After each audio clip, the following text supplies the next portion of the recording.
Bonjour, je m'appelle Élodie Rabé et vous écoutez Hors Texte, le podcast d'actualité de La Voix du Nord. 12,4 millions de Français déclarés courir en 2025, dont 2 sur 3 au moins une fois par semaine. La course à pied est clairement devenue une activité de masse et encore plus depuis le Covid et le confinement. C'est bien simple, la course à pied est désormais devant le foot en valeur de marché. Et s'il y a bien un chiffre qui résume l'engouement actuel de ce sport dans la région, c'est celui lié au retour du marathon de Lille, disparu depuis 31 ans. Ouverte le 1er décembre dernier, les inscriptions ont affiché complet en à peine 2 heures, avec 18 000 dossards attribués. Un succès éclair qui en dit long et qui n'est pas le seul, car à Lille, dans la métropole et plus largement dans les Hauts-de-France, la course à pied n'a jamais été aussi populaire. 10 km, semi-marathon, trail, sorties collectives, les événements se multiplient, les inscriptions explosent et les parcs n'ont jamais compté autant de coureurs. Alors, pourquoi court-on autant aujourd'hui ? Est-ce un effet post-Covid, une quête de bien-être ou tout simplement un sport accessible dans un contexte économique tendu ? Qui sont les coureurs d'aujourd'hui ? Comment ce sport accessible est aussi devenu un vrai business ? Et comment les organisateurs de courses font-ils face à cet engouement ? Et surtout, ce boom est-il durable ou conjoncturel ? On en parle avec Étienne Dujardin et David Delporte, deux journalistes de la rédaction, spécialistes du sujet. Bonjour à tous les deux. Bonjour Élodie. 4, 3, 2, 1, et c'est parti. Bonne course à toutes et à tous. Le retour du marathon de Lille, disparu depuis 31 ans, est complet en 2 heures avec 18 000 inscrits, ainsi que l'annonce d'un marathon à Saint-Omer ou encore à Calais pour 2026, ont marqué les esprits en cette fin d'année 2025 comme des symboles du boom actuel de la course à pied, ici dans la région et plus largement en France. Mais alors depuis quand on constate véritablement cette explosion de l'attrait pour ce sport ? Alors déjà, effectivement, on parlait du phénomène Covid, que les gens en avaient profité, aller courir, c'était un peu la seule activité possible, mais en tout cas, dans la région Nord-Pas-de-Calais, c'est un phénomène qui existe déjà depuis plus longtemps, puisqu'il y a une dizaine d'années, la région était déjà en tête du nombre de courses sur route organisées. Je pense que c'était plus de 200 courses à l'époque dans le Nord et le Pas-de-Calais, et déjà avec quand même beaucoup de monde qui participait. Donc dans la région, on avait déjà quand même cette habitude d'aller courir. Et si on regarde un peu les chiffres au niveau du territoire national, on voit qu'il y a eu vraiment une explosion du nombre de pratiquants entre 2017 et 2019. On passe de quasiment 8 millions à quasiment 12 millions. Et ensuite, il y a eu un gros pic, donc à 13 millions et demi au moment du Covid. Là, on voyait tout le monde aller courir dans son quartier. Et depuis 2022, c'est plutôt stable, autour de 12 millions et demi de coureurs en France. Vous l'avez dit, on parle souvent du Covid et du confinement comme d'un tournant dans la pratique de la course. C'était facile d'accès pour tous, ça permettait aussi de préserver sa santé mentale en se défoulant. Mais il y a eu plein d'habitudes finalement prises pendant la pandémie, comme le mieux consommer, qui n'ont pas perduré. Celle de la course semble avoir tiré son épingle du jeu. Pourquoi ? Je pense qu'il y a plusieurs éléments qui font que la course à pied s'est ancrée dans les habitudes de beaucoup de monde. D'abord, quand on débute, c'est relativement peu cher. Je dis bien relativement, et au début, parce que après les marques savent nous vendre des choses dont on n'a pas vraiment besoin, et on finit avec un placard rempli de baskets. Mais une fois qu'on est équipé, sur le papier, on a juste besoin d'aller courir, c'est gratuit. Et ensuite, c'est pratique, on peut y aller seul, à n'importe quelle heure, courir à peu près où on veut. On n'a pas besoin de trouver un partenaire, de réserver un terrain, donc il n'y a pas de prise de tête. Et même si on n'est plus confiné, les gens ont gardé ce temps-là pour eux, en fait ? Oui, je pense que ça répond aussi quand même à un vrai phénomène de développement du sport santé. Depuis quelques années, les gens ont beaucoup plus pris conscience qu'il fallait qu'ils prennent soin d'eux et donc qu'il fallait faire du sport. Et il y a eu l'explosion aussi à un moment des salles de sport. Et le running, c'est le prolongement de ça, avec l'avantage que c'est peut-être moins cher, qu'il faut pas se déplacer, comme on le disait, pour aller dans la salle, qu'on peut le faire tout seul, tranquillement. Est-ce qu'on court tous pour les mêmes raisons aujourd'hui ? Parce que j'ai l'impression que les profils des coureurs sont assez divers, ou est-ce qu'il existe un profil type ? Il y a vraiment tout type de personnes qui font de la course à pied. Après, je dirais qu'il y a 2 grandes catégories. Il y a les gens qui ont l'esprit compétition et qui le font dans un objectif chronométrique, le dépassement de soi, aller toujours se fixer des objectifs, un peu aller jusqu'au bout de ses limites. Et il y a les gens qui le font vraiment plus pour le côté santé et qui participent pas forcément d'ailleurs aux courses qui sont organisées, qui vont juste courir dans leur parc près de chez eux le dimanche matin ou un autre jour de la semaine, peu importe. Mais en tout cas, qui ne le font pas avec une démarche de battre des records systématiquement.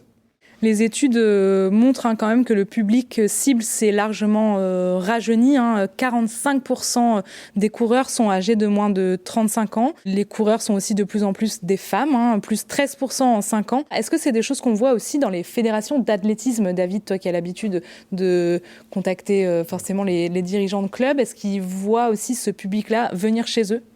Alors justement, c'est un des grands défis de la Fédération française d'athlétisme depuis quelques années, c'est d'amener dans ses filets, j'allais dire, tous ces gens qui font de la course à pied, parce qu'il y a un nombre de pratiquants incroyable, mais le pourcentage de gens qui font de la course à pied et qui ont une licence dans un club, finalement, est assez réduit. Je pense que c'est même pas un tiers en fait des pratiquants qui sont licenciés dans un club. Et donc, la Fédé a essayé de mettre en place des choses à travers ces différentes ligues. On a notamment vu la création de clubs dédiés au running, en fait, où les gens prenaient leur licence mais ne participaient qu'à des courses sur route, aucune autre épreuve du monde de l'athlétisme, mais ils pouvaient bénéficier de conseils, de coachs qui ont un savoir-faire, une expérience dans ce domaine. Et puis le phénomène aussi de groupe. Et là, je pense justement, on parlait de la féminisation de la course à pied. Parfois, des filles toutes seules, aller courir le soir, l'hiver quand il fait noir, avec tous les problèmes d'insécurité qu'on peut connaître, ça leur faisait un peu peur. Et donc les clubs ont aussi créé des sections qui permettent de se joindre à un groupe et d'aller courir en toute sérénité. Les réseaux sociaux et des applications comme Strava, par exemple, ont profondément changé la manière de courir et les profils des coureurs, justement, avec des côtés positifs. Ça motive pour se lancer, on s'encourage en communauté. Mais il y a aussi des revers. On parle de l'obsession du chrono, du regard de l'autre. Il faut publier la photo de sa médaille, partager sa performance, afficher sa nouvelle tenue. Est-ce que ces outils dénaturent les valeurs de la course à pied ? Strava, c'est un réseau social et comme tout réseau social, il y a du bon, il y a du mauvais. Une chose qu'on voit beaucoup sur Strava, c'est des gens qui s'entraînent trop rapidement. Alors peut-être qu'ils ont l'impression que chaque sortie est une compétition et ils n'ont pas envie que leurs abonnés se disent « Oh là là, lui ou elle, il court lentement ». Alors qu'il n'y a aucune honte à courir à 8, 9 ou 10 km/h. Je me souviens d'une interview de Cassandre Beaugrand, donc championne olympique de triathlon. L'an dernier, elle a couru moins de 15 minutes aux 5 km et elle racontait que sur ses footings de récupération, ça lui arrivait d'être à 9,5, 10 km/h. Donc quand une athlète comme ça, une telle championne, dit qu'elle aussi, elle court à 9 à l'heure, je pense qu'il n'y a pas de honte à aller doucement. Et sur ce travail, il y a aussi plein de bons côtés quand même. On peut se comparer à nos amis ou aux athlètes professionnels. Un jeune qui court à Boulogne-sur-Mer, aujourd'hui, il peut se mesurer à Jimmy Gressier. Il va choisir un segment le long de la liane. Il se dit, allez, je fais 1 ou 2 bornes à fond. Et peut-être que le soir, il se dira, j'ai battu un champion du monde. Puis après, je pense que c'est tout simplement le même principe que pour tout le reste du fonctionnement de la société, c'est que les réseaux, aujourd'hui, les gens aiment se montrer, aiment montrer leur vie. S'ils cuisinent, ils font un beau plat, ils vont le mettre sur Instagram. Maintenant, tout le monde veut être reconnu pour ses performances, quoi. Ouais, mais justement, tu le disais un petit peu tout à l'heure, ça peut tout de même être un peu dangereux, en fait, notamment pour les débutants qui se lancent sans accompagnement, d'autant plus que les certificats médicaux, aujourd'hui, ne sont plus forcément obligatoires pour participer à des courses. Oui, c'est vrai que c'est un des problèmes effectivement qu'on peut rencontrer. Heureusement, ça arrive quand même très très rarement, mais il y a quand même des courses où il y a eu des décès sur des courses sur route avec des arrêts cardiaques, des choses comme ça. Mais je dirais de façon plus générale, c'est surtout les blessures, même pas forcément graves, mais les gens qui veulent aller trop vite. Il y a toute une question de matériel. Il faut avoir les bonnes chaussures adaptées à sa morphologie, en fonction des terrains sur lesquels on pratique. Effectivement, il y a le risque de blessure et je pense que beaucoup de gens veulent malheureusement avoir un chrono fort très rapidement. C'est là que des fois ça coince derrière. Après, pour ceux qui ont peut-être après 40 ans, etc., qui vont commencer la course à pied, on peut leur recommander d'aller voir un cardiologue pour faire un test d'effort. Ça permettra de commencer l'esprit tranquille et de se dire tout est bon niveau cardiovasculaire. Oui, rappelez en tout cas que c'est pas anodin quand on commence ce sport. Ça peut aussi être un peu dangereux pour le groupe peut-être. En tout cas, je pense à la bousculade du 10 km de Lille en mars 2025 où plusieurs élites avaient chuté suite à un départ précipité, des dépassements agressifs, des participants poussés pour gagner quelques secondes au départ avec un manque de solidarité des coureurs. Ils ont expliqué qu'ils étaient plus concentrés à regarder leur montre connectée qu'à les aider à se relever. Qu'est-ce que ça dit de notre société aussi, ça ? Je dirais que ça concerne aussi une partie des coureurs pour qui le chrono est hyper important. Je pense qu'aujourd'hui, quelqu'un qui commence la course à pied ou qui en fait vraiment de façon loisir et qui vient participer à une course parce qu'il a envie d'avoir un chrono sans attente énorme, de toute façon, il ne sera pas dans les premiers SAS de départ, parce que les SAS se font en fonction de la performance d'engagement. Mais après, ce qui est intéressant, c'est qu'effectivement, et là, c'est effectivement un des travers peut-être de la société, c'est qu'on a déjà vu des courses sur route où des gens mentent sur leurs valeurs pour justement être mieux placés sur les chronos d'engagement. Et du coup, ça va partir sur un rythme qui n'est pas le leur, et du coup eux vont se faire bousculer dans tous les sens parce qu'ils sont entourés de gens qui valent bien mieux que ça. On parle de l'engouement pour les courses, de l'augmentation du nombre de participants. Comment les organisateurs, qui comptent notamment beaucoup sur les bénévoles et qui doivent sécuriser les événements, font face à ce genre de situation et à l'afflux de participants ? C'est vrai que c'est quelque chose de compliqué. Là, justement, on le voit pour l'exemple du marathon de Lille. Les organisateurs savaient très bien que ça serait hyper rapide et il y a une capacité au moins 4 à 5 fois plus. Mais le problème, c'est justement les questions d'organisation et de sécurité. C'est les autorisations des préfectures. Parce qu'on ne peut pas organiser une course comme ça, comme on veut. Tel nombre de coureurs, ça nécessite d'avoir autant de bénévoles, ça nécessite d'avoir des plots pour bloquer certaines rues, ça nécessite de la présence de la police municipale, donc des employés mis à disposition de la course. Mais c'est pareil, le bénévolat disparaît un peu partout et la course à pied échappe pas à la règle. Et effectivement, du coup, il y a ce côté trouver des bénévoles qui est difficile. Il y a ce que demandent donc les collectivités en mesure de sécurité qui ont parfois des coûts énormes. Et du coup, quand c'est des petites organisations, on n'arrive plus à supporter ces coûts-là. Le calendrier 2026 pour le Nord-Pas-de-Calais recense déjà 166 événements, toutes catégories confondues, 5 km, 10 km, trail, course solidaire. Est-ce que c'est une bonne nouvelle ou est-ce qu'on arrive à un point de saturation ? Ça y est, on est au max et on n'arrivera pas plus haut. Je pense que c'est une bonne nouvelle pour ceux qui n'ont pas obtenu de dossard pour la course qu'ils visaient ou qui recherchent une compétition peut-être plus proche de chez eux.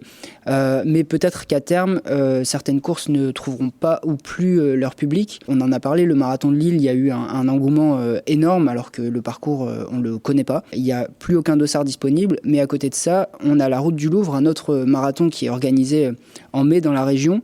Les dossards sont moins chers et il en reste encore aujourd'hui. Donc, pour les courses les plus prisées du calendrier, je pense que ce sera toujours difficile d'obtenir son dossard et peut-être de plus en plus difficile si l'engouement pour la course à pied se poursuit.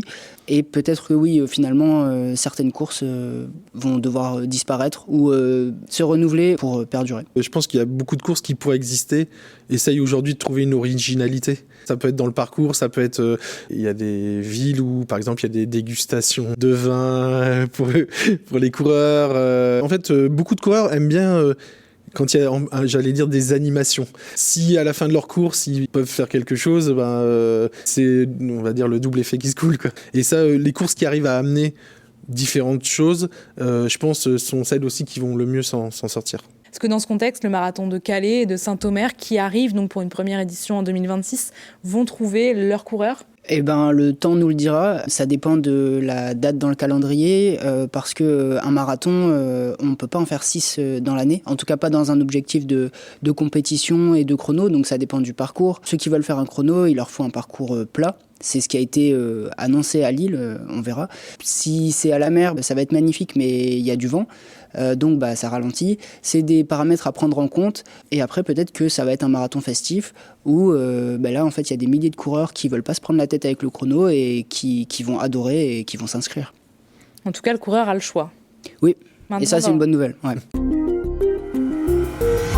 On a parlé de l'accessibilité de ce sport, mais ça devient aujourd'hui un vrai business tout de même, tant par rapport au prix des équipements, mais aussi du coût des inscriptions qui augmente depuis plusieurs années. Le marathon de Paris, par exemple, a vu ses droits d'inscription presque doubler en 10 ans, passant de 40-60 € en 2004 à 135-179 € pour 2025. Est-ce que c'est une manière de trier les coureurs justement pour éviter trop de dérives sur ce genre de course mythique? Moi, je pense que c'est aussi tout simplement le fait de l'offre et de la demande. Aujourd'hui, les courses qui ont la certitude qu'ils vont remplir sans problème, voilà, autant mettre un peu plus. De toute façon, on va remplir et ça fera des rentrées financières en plus. C'est un restaurant. S'il est blindé à chaque service, il va augmenter un peu ses prix. Donc les grosses courses, je pense qu'elles jouent là-dessus. Elles savent que de toute façon, la demande va toujours être importante et que les gens sont prêts à mettre un peu plus la main au porte-monnaie pour avoir leur dossard. Et alors, dans certains cas, on peut se dire que au moins ça peut avoir un intérêt. Je prends l'exemple justement des organisations de la Ligue des Hauts-de-France. C'est que l'argent des courses sur route sert en partie après à financer des saisons d'athlètes prometteurs de la région et pour avoir des ressources financières pour les aider.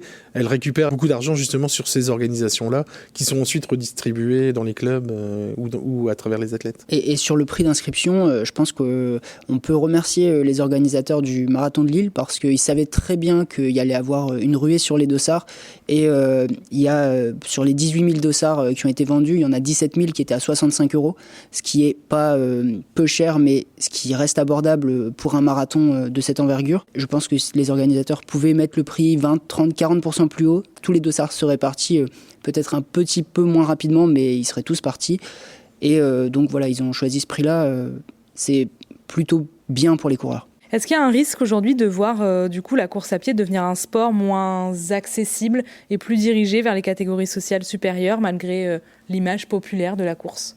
Je pense pas, parce que je pense qu'il y en a, pour l'instant, il y en a quand même pour tout le monde. Et voilà, alors les grosses courses, oui, les grosses courses peuvent un jour devenir un peu réservées à une élite sociale, mais il y aura toujours des petites courses de village qui, elles, restent à des tarifs quand même beaucoup plus accessibles et les gens pourront toujours participer à ces courses-là.